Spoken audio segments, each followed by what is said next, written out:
à la maison, il y a le printemps qui chante. Viens à la maison, tous les oiseaux. Ah oui, dans le monde littéraire aussi, ça sent le printemps, Olivia, Oui. bonjour. Et c'est vrai que les pages comme les livres bourgeonnent, en fait. Exactement. Et moi, je reconnais dans mon bureau que le printemps arrive quand les c'est livres l'épaisseur. augmentent. C'est l'apparition des pavés de printemps et des pavés de l'été. Alors, c'est une bonne Sous les nouvelle. pavés de la plage, en Voilà. même temps, donc. Oui, parce qu'à la plage, on a le temps de lire. Mais souvent, qui dit pavé, dit littérature un peu moyenne. C'est rare que le pavé soit littéraire. Et je vous en ai trouvé un, La partition de Diane Brasseur, qui pour moi est vraiment le grand roman du printemps. Diane Brasseur, c'est son 3e roman. Ce qui est intéressant, c'est qu'il y a 5 ans, elle publiait son premier livre qui s'appelait Les Fidélités, chez Alary Éditions. Et c'était aussi le premier livre publié par cette maison nouvelle, Alary À laquelle Éditions. elle est restée fidèle. Donc, À Diane laquelle elle est Brasseur. restée fidèle. Et pour fêter aujourd'hui les 5 ans, Guillaume Alary, le patron de cette maison, a choisi de célébrer Diane Brasseur. Et je trouve que ça a du sens parce que les éditions Alary ont toujours choisi de miser sur la modernité. C'est eux, par exemple, qui ont publié L'Arabe du futur de Riyad Sattouf. Ah oui, Et oui, dont vous nous aviez parlé. dont je vous ai parlé souvent, les 4 Oui, c'est volumes. vrai, les 4 volumes. Et je trouve qu'en misant sur ce livre de Diane Brasseur, là aussi c'est un pari sur la modernité, parce que c'est un pavé, parce que c'est une fresque familiale, mais conjuguée de manière extrêmement moderne.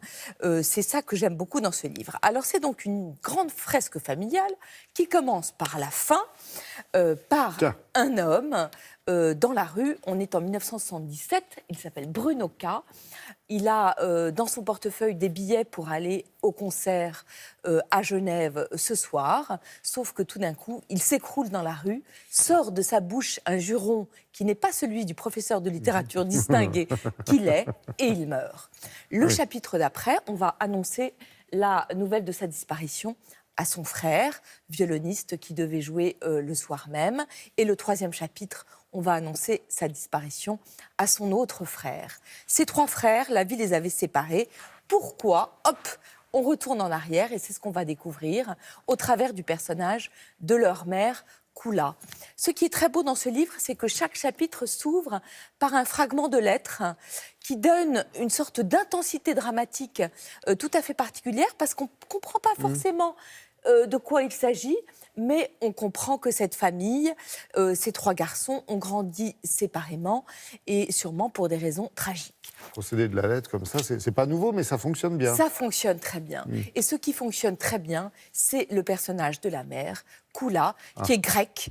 On la découvre dans les années 20, elle a 16 ans. Elle rêve d'une vie en technicolor, d'être une star, de faire la couverture des journaux. Elle va tomber amoureuse, vraiment raide, dingue, d'un homme qui est suisse. Elle va donc le suivre en Suisse, l'épouser. Il a une conception de la fidélité assez élastique. Comme une horloge. Oui, très élastique. Elle va accoucher d'un premier enfant qui va souffrir de la syphilis héritée des aventures de son père. Et puis d'un deuxième petit garçon. Et elle va finalement fuir. C'est un livre qui est plein de sentiments. Ce que j'aime chez Diane Brasseur, c'est qu'elle conjugue vraiment la fresque familiale avec des sentiments très intimes, avec des sentiments extrêmement délicats et subtils. Vraiment, vraiment, allez-y. C'est à l'image de cette magnifique photo de Bouba qui orne la couverture.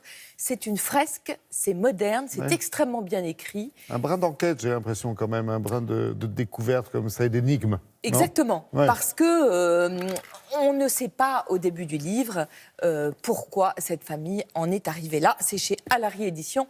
Bon anniversaire, Alary.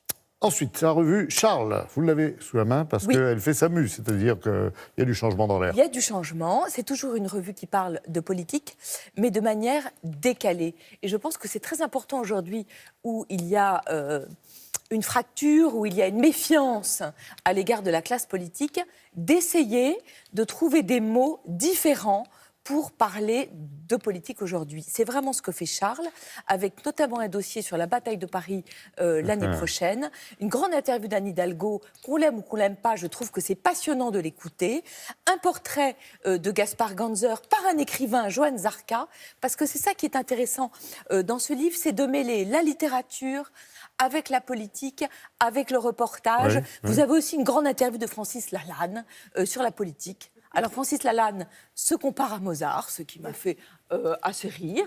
Mais en même temps, il a des idées, pourquoi pas, assez intéressantes.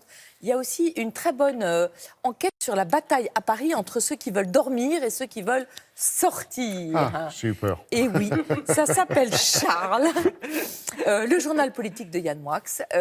Vraiment, manière de parler de politique différente. Un format sympa, ça se prend sous le bras. Un format sympathique, exactement. Merci Olivia, merci beaucoup Et une maquette Marie. nouvelle. Tout à fait, c'est bien d'y avoir pensé. Le sac. Marie, c'est pour vous. D'autres merci. astuces, tiens.